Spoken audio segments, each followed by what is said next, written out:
The dawn of a new era cast the skies above Earth in vibrant shades of orange and pink, illuminating the vast cityscape below. Towering skyscrapers stretched towards the heavens, their surfaces gleaming in the morning light. The air was alive with the hum of flying vehicles navigating invisible paths in a seamless display of technology and creativity. At the center of this futuristic city, Alex Carter stood contemplating in front of a large window at the United Space Exploration Agency headquarters. His own reflection gazed back at him, a young man with sharp blue eyes and a firm jaw, his tousled brown hair a testament to many hours in zero gravity. His attention moved from his reflection to the horizon and further to the boundless space beyond. Today marked a significant milestone, the culmination of extensive training and simulations driven by his deep passion for exploration. It was the day he would set off on a mission that might alter humanity's role in the cosmos. Carter, the sudden call snapped him out of his thoughts. Commander Reynolds approached, an imposing figure whose presence demanded respect, his gray eyes reflecting years of experience. Yes, Sir Alex quickly stood at attention. Reynolds gave him a brief smile. Relax, Alex, just checking in on you. Though still tense with anticipation, Alex allowed himself a slight ease. I'm ready, Commander. More than ready. Reynolds' expression turned serious again. I believe you remember this mission is about more than just exploration, it's about survival. Nara is uncharted with many unknowns. Stay alert and trust your instincts, and you'll make it back. Feeling bolstered by Reynolds' words, Alex replied, I won't let you down, sir. I know you won't, Reynolds affirmed, patting him on the shoulder. Now, your team is waiting in the briefing room. As Alex made his way through the meandering halls of the headquarters, he marveled at the technological wonders around him. Interactive holograms flickered to life as he passed, displaying mission data and charts of planetary terrains. AI-driven assistants buzzed by, ensuring that everything in the facility ran perfectly. The very air was electric with the excitement of discovery. When Alex opened the door to the briefing room, he walked inside to find the familiar faces of his team, the utterly unique astrobiologist Dr. Elena Morales, able to fathom the complexities of exotic life forms like no other, the unflappable, experienced pilot Lieutenant Marcus Hayes, who knew the stars and sky like no other, and of course, Sarah Bennett, mission leader incarnate, commanding the respect of every crew member. Sarah greeted him with a nod. Please sit. We are about to go through the final details, Sarah said. As soon as Alex sat, the lights dimmed and a holographic image of Nemera formed in front of him. The big planet turned slowly, its surface a suggestive mix of green forests, brown expanses of deserts, and a few glistening bodies of water. Our mission, Sarah began, her voice steady and authoritative, is to explore Nemera, assess its habitability, and gather data on its ecosystems. We'll be establishing a temporary base camp on the planet's surface where we'll conduct our research. Elena cut in, her eyes shining. Preliminary scans indicate possible signs of complex biological activity, which would be groundbreaking if we confirm life. Marcus leaned forward, a thoughtful look on his face. We'll be prepared for anything. This terrain looks pretty challenging, and we don't know the kind of wildlife we're likely to run into. Sarah nodded. That's why we're packing a full array of gear and supplies, ready for whatever Nemera throws our way. Alex felt a cocktail of excitement and trepidation as the briefing unfolded.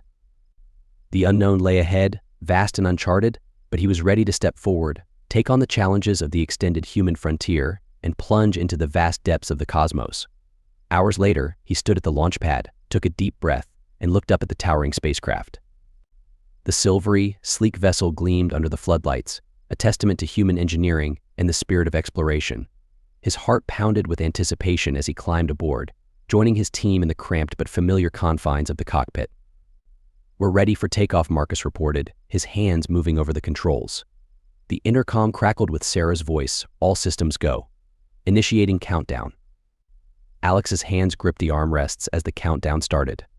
10, 9, 8. The roar of the engines around him reminded him of the magnitude of the journey they were about to start.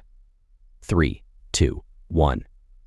The spacecraft shook and shuddered upwards, tearing free from the grip of Earth's gravity and into the vastness of space. Beneath them, the planet slipped away, and Alex felt himself overtaken with a sense of awe, accompanied by a profound determination. This was the final frontier, the ultimate challenge, and he was ready to face it head-on.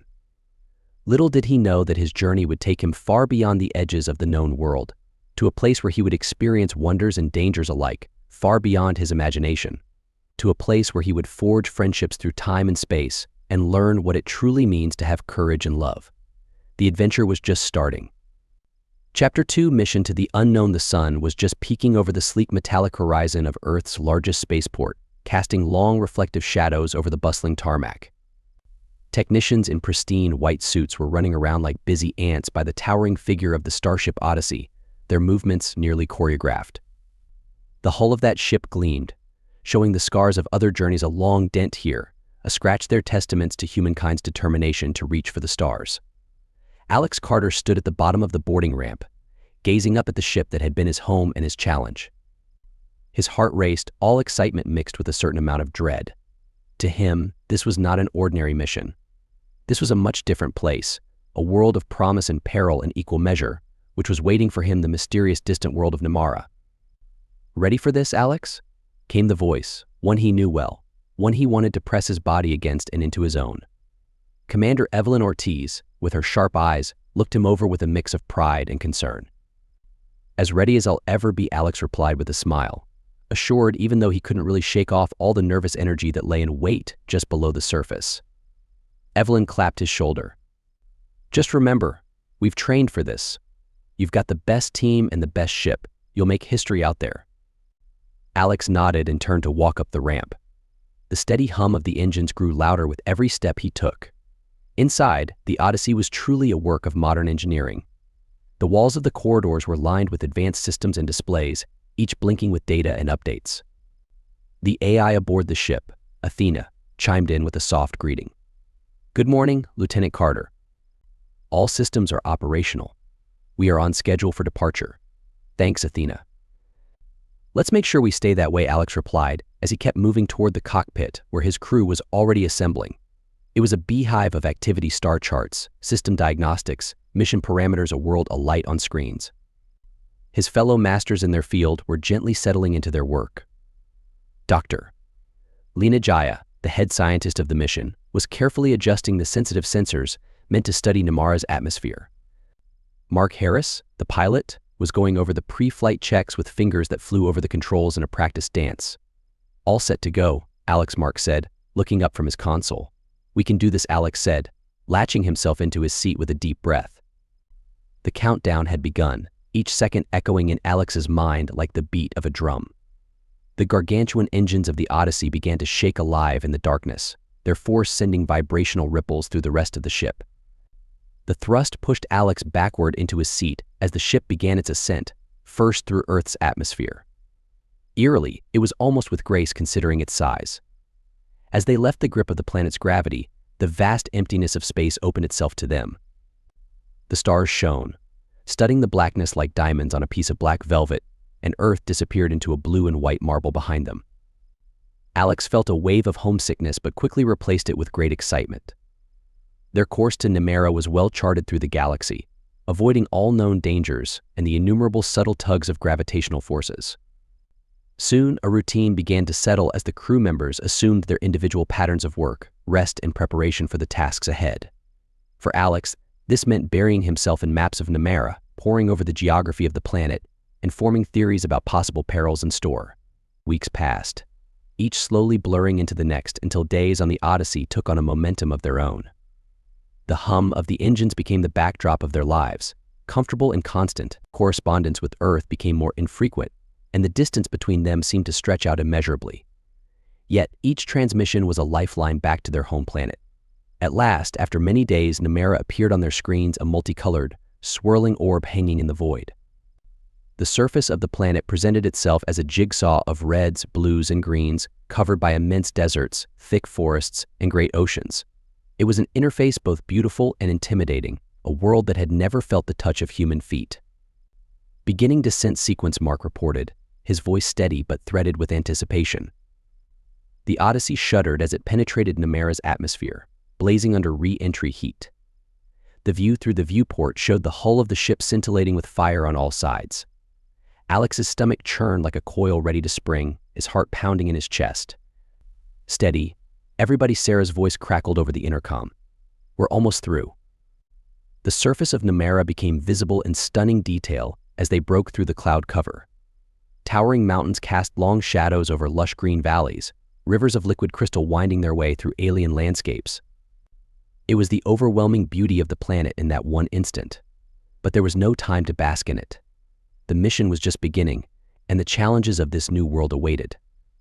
"Prepare for landing," Mark announced, bringing his controls into an expert position. The Odyssey touched down on the rocky surface. With a jolt, the struts and their associated hydraulic dampeners absorbing the impact as they settled onto the rough surface. Alex finally felt the breath escape from his chest. They had made it. "Welcome to Nara," Athena proclaimed, triumphant in her voice. The crew unstrapped and began the post-landing checks for securing the ship and confirming all systems were still operational. One moment he was full of exuberance, and the next he was filled with trepidation, looking outside through the viewport at the alien world. "All right, team," Evelyn began, as she turned toward the hold, gathering her staff together. "We've got our work cut out for us. Let's get started." As they prepared to take their first steps outside onto the surface of Nemera, Alex knew it was only the beginning. Many secrets dwelled close within this planet, and he was determined to find them no matter the cost. As Alex stepped out on the surface of Nera, it was a strange amalgam of knowing and strangeness. The ground underfoot was solid but slightly yielding. The dust upon it was fine and glittering, sparkling in the light of the far-off sun. The air was breathable enough, yet it held a peculiar scent, a kind of unidentifiable blend of minerals and organic matter. "Stay close and keep your eyes open," Evelyn ordered, her voice firm. "Through the communication link, we don't know what's out here." They moved as one entity, every step decided, and measured the landscape around them with some sort of a bizarre mixture of colors and forms. A towering rock formation covered with weird spiral patterns, bioluminescent plants that pulsed with an inner light, and creatures that flitted just beyond the edge of their vision. His mind raced with each new discovery. It was another piece of the puzzle to Nera's history and ecology coming together. He collected samples, took notes, and constantly adjusted his hypothesis, driven by an insatiable curiosity. There was an unsettling beauty to the planet, and it seemed to be alive with all the beauty at harbor. Alex had the feeling of being watched all the time, as if Nemera had eyes with which to guard its secrets. "Look at this," Lena yelled, and brought Alex out of his own head. She pointed off in the distance, where a pile of rocks. Alex bent closer to the rocks, examining them. They were unlike any other geological formation he had ever seen. They were completely covered by a very fine crystalline lattice that sparkled, refracting the light in the most provoking patterns. Reaching out, he laid a hand against one. "Be careful," warned Evelyn with a tone that meant to caution. "We don't know how stable they are." As they walked further, the landscape became more surreal. They passed massive fields of bioluminescent flora that reacted to their movements and changed colors and shapes, almost as if each organism was communicating with its neighbors. Strange sounds filled the air, soft melodic hums that seemed to resonate with the very ground beneath their feet. And it was on one such excursion that the unexpected happened. The ground suddenly trembled, and Alex almost fell down in a stumble, but he got back on his feet just in time as a fissure opened up a short distance from him, leading down into the black depth of a cavern. "Back, everyone, fall back," Evelyn shouted, her voice urgent. But it was too late. The ground gave way beneath Alex, and he felt himself falling, tumbling into the abyss. Panic surged through him, trying to grab onto something at least to stop his descent. He hit hard. The breath was knocked out of him, pain seared through him, but he willed himself to move to try and see where he was. The cavern that surrounded him was dark. The only light came from the faint glow of the bioluminescent plants that had fallen with him. "Alex, do you read me?" Evelyn's voice crackled in his earpiece, filled with worry. "I'm all right," he managed to reply, his voice strained. "I think just a bit banged up. We are coming to get you. Hold on tight." It was an eerie isolation for Alex, waiting for his team to arrive. The cavern felt dead, and the noises of the surface were distant and muffled. He flicked on the lights of his suit to illuminate the walls around him. They were littered with strange markings, as though patterns on the stone almost seemed to be intentional, and as though chiseled by intelligent hands that sent a shiver down his spine. Nemera was proving to be so much more than just another mysterious planet. It was a place of secrets, and he was on the cusp of finding most of them out. And as he waited for his team, a creeping sensation of fateful change caused Alex to feel his journey had shifted, probably forever, altering everything he knew about exploring and surviving. The Crimson Desert stretched endlessly in front of Alex like an alien wasteland under twin blue suns. Ragged gasps of breath escaped him as he plodded through the loose sand, each step one of 100 he had taken in his personal war against the treacherous terrain of this planet. The blur of panic and chaos, which was the emergency landing, was far behind him, and now he was alone on Nera. It stood as a cold contrast of the planet's stark beauty to his dire situation. Vast rock formations loomed in the distance, jagged silhouettes, casting long shadows as the suns began their descent. The sky was a whirling tapestry of blues and purples, and it seemed to mock his isolation with its serene beauty. Every direction looked the same, a sea of red sand broken only by the occasional oasis of bioluminescent plants, their dim glow almost otherworldly even in the light of day. Alex paused to check his suit status. His oxygen levels were critical, but he was at least a few hours away from having to find shelter and breathe. Turning on the scanner in his suit, he hoped to receive a sign of life for structures that were livable. It beeped lightly. There was a signal coming from northward. It wasn't much, but it was his only lead as he moved closer to the signal. The landscape changed. The sands began to pull back as he entered the rocky country, and the ground under his boots grew firmer. Alien weird plants sprouted in clumps. Leaves GL. Listening with alien brilliance, he couldn't help but admire the vegetation. Each one was more alien and wondrous than the last. Here he was in this situation, yet his wonder to the explorer within him was unstoppable. Night came easily to Nara, and with it the temperature dropped like an anvil. Once the suns dipped below the horizon, the bioluminescent plants seemed to spring to life as the darkness dropped around him, casting an eerie light that at least allowed him to find his way. He shivered, either from the cold or from the stark realization of just how alone he was, and he had to find some kind of shelter before the temperatures killed him. That weak signal from his scanner was getting stronger, leading him to an entrance of a cave partly hidden by thick vegetation. A blue light pulsed from within it.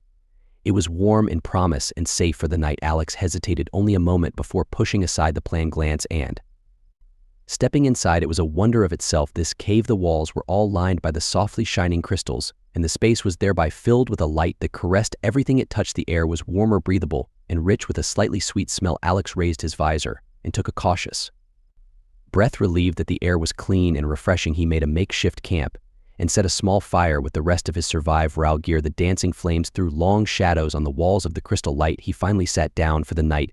Too exhausted, he collapsed on his emergency blanket and gazed up at the glowing crystals, letting his mind drift. Memories of the team flooded his head. Were they all safe? Were they all out there looking for him? He thought of Earth, the life he was leaving behind, the people he might never see again. The weight of his isolation fell heavy upon him, but he pushed it from his mind and focused instead on his resolve to survive. He only slept fitfully, tormented by dreams of the ever-present deserts and the shadows that were always just out of reach. Several times he awoke, the silence of the cave at once a comfort and a curse. Each time he woke, he checked his suit scanner, hoping for some sign that his team was close, but there was only the faint signal which had shown him the way into the cave. As the night crept towards, the morning light started to increase slowly inside the glowing cave. Alex started to pack his things, because anyway he couldn't stay in the cave forever, and somehow he had to find his team, or the way from which he could give a signal for help. The desert greeted him back again with its harsh beauty. He continued on, following the barely detectable signal of the scanner. The terrain became rough, filled with high inclines and dangerous cliffs. Alex made his way with slow, shuffling steps as training and pure instinct guided him through the alien landscape. Each step in its way was a test of endurance and willpower. Hours passed, the signal grew stronger, and Alex's heart raced, a mix of hope and fear. He topped the rise, and there it was, standing in a valley half buried in sand, but obviously man-made, ancient, weather-beaten by the ages, but still a beacon of civilization, maybe a lifeline. He descended the slope at a run, containing his eagerness by remaining wary. The building was unlike anything he had ever seen, a mix of organic and mechanical in form, as if coming straight from the ground. The entrance was approaching, covered in alien symbols and partially blocked by debris. Alex fought and cleared the entrance with much effort before stepping inside. The interior was dark, but the lights within his suit allowed him to see a system of corridors that extended further inside the structure. He proceeded cautiously, conscious of the lurking dangers, but driven by a glimmer of hope he might find answers, or at least a way to stay alive. The corridors opened finally into some central chamber. In its center, large and dormant, was seated a gargantuan device that pulsed faintly with some form of energy. Alex's suit was picking up on a very weak but stable power source. He approached the device, studying the controls, trying to figure out their purpose. It was a shot in the dark, but he had no other options. It took a few minutes of careful manipulation, but the device finally hummed to life with lights that flickered to life around the chamber, revealing more of the structure's detail. The air practically hummed with potential, and Alex felt a surge of hope in his chest. He sent out an SOS, using the suit's distress beacon powered by the device to increase the signal. Now all he could do was wait, sinking wearily back against a wall. The device whirred on with its gentle humming as he slipped into a broken slumber. In his mind, that sound was akin to the beacon of hope in the heart of Nara's unforgiving wilderness. Alex dreamed of home, of his team, and of the stars. He dreamed of finding a way forward in a world torn apart by division. He did not know if any would hear his signal, but he had to keep fighting and hoping. For now, that was enough.